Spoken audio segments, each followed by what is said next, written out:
Please like and subscribe. Part 2 of Stranger Things' 5th and final season premiered on Christmas night. In my review of Part 1, I concluded the series abandoned character-driven horror and suspense during Season 3, and following a transition to drama and effects-driven action, it was unlikely to regain its earlier footing. Now, with only its grand finale ahead, I can honestly say, man, I'm tired of being right. I'll share my thoughts about the Christmas episodes of Stranger Things next.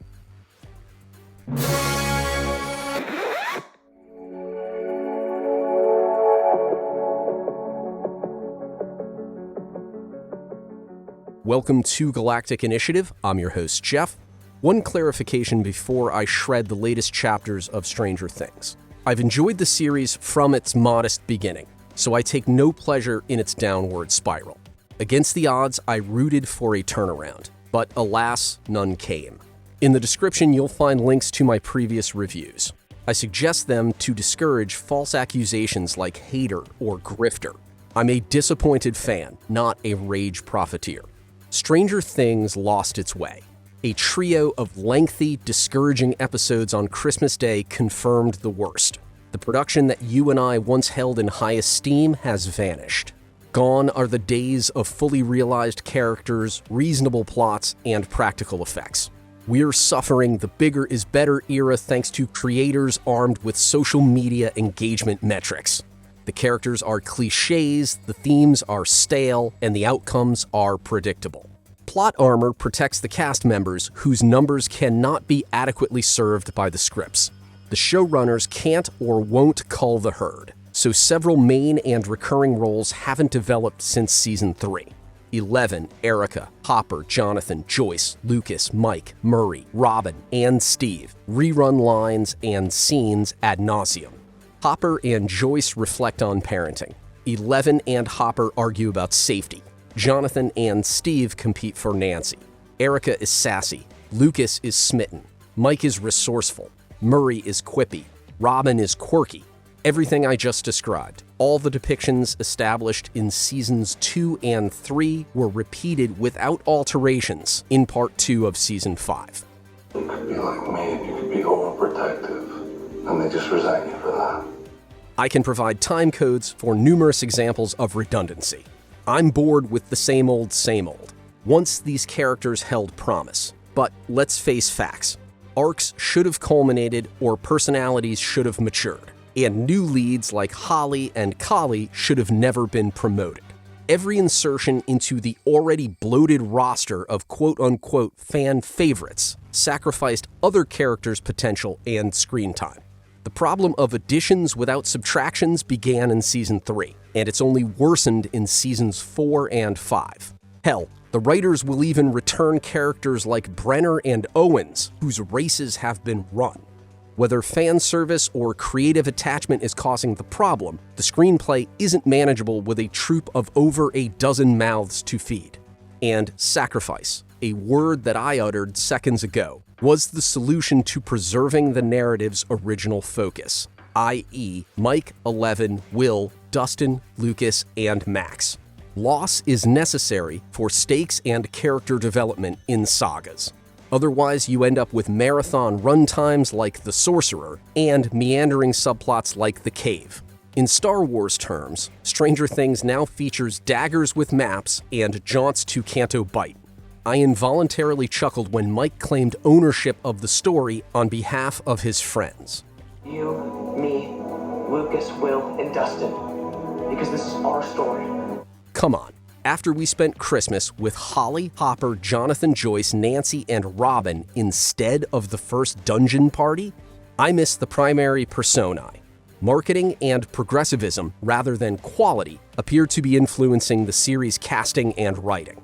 It has devolved into a tale that Jar Jar Abrams and Rian Johnson would approve. I hate to offer the following comparison, but Season 5 resembles the rise of Skywalker.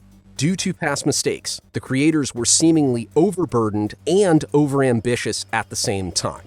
They wouldn't let go of their prior inventions to produce a humbly scaled, moderately paced, and sensibly constructed story.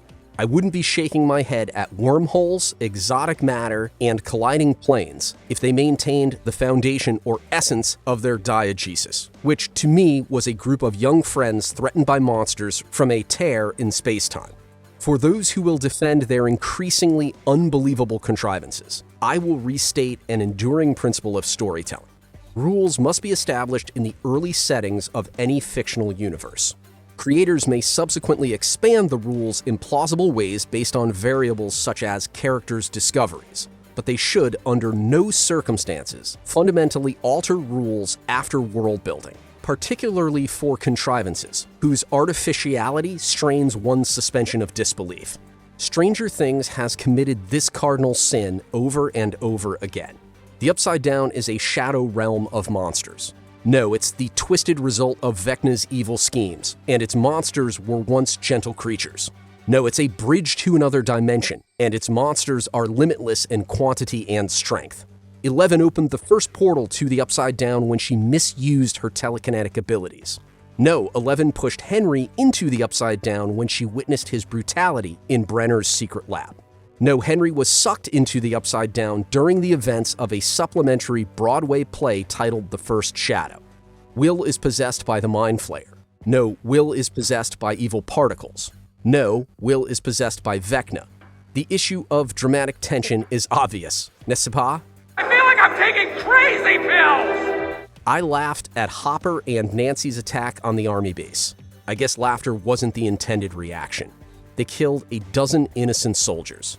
Do you buy their spec ops skills? Do you accept the box truck as bulletproof? Or, in the back of your mind, are you trying to reconcile action and reality? And I won't acknowledge those who say, we enjoy the show, so we're giving it a pass. Dumb. Unlike The Rise of Skywalker, the pace of Stranger Things' 5th season is excruciating.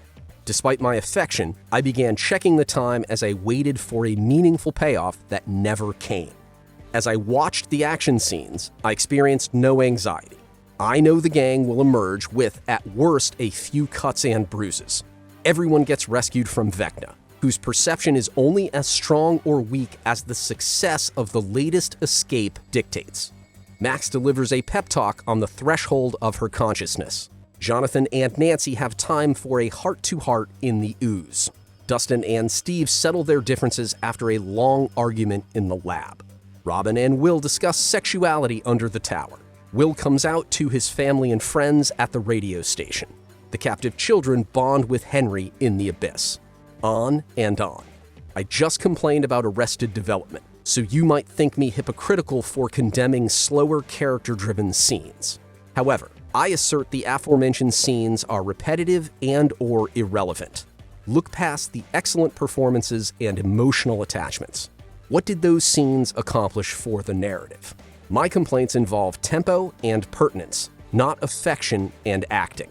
The plot needed to build toward its climax, but instead it blathered through countless vignettes for purposes of social commentary. Finally, the digital effects are distracting. Too many grotesqueries in too many visible locations causes obvious and unnecessary drawbacks. The creatures' forms and movements are uncanny. Vecna didn't benefit from perpetually writhing tentacles. The demo terrors didn't benefit from more teeth, blood vessels, and phlegm. The Upside Down didn't benefit from pustules and ooze. The directors should have left the monsters in the shadows. Less is more for credibility and suspense. In conclusion, I see wasted opportunities from Part 1. I hoped the characters were being shepherded to consequential tasks. But now I acknowledge the dysfunction of multitudes, contrivances, delays, side quests, and unrealistic outcomes. What are your thoughts on Part 2 of Stranger Things' 5th season? I'd love to read them in a comment. Please like and subscribe if you enjoyed the video. Predictions for the grand finale? Are you optimistic or pessimistic about it? Again, I'd welcome a discussion in the comments section. Until next time, may all your saving throws be 20s.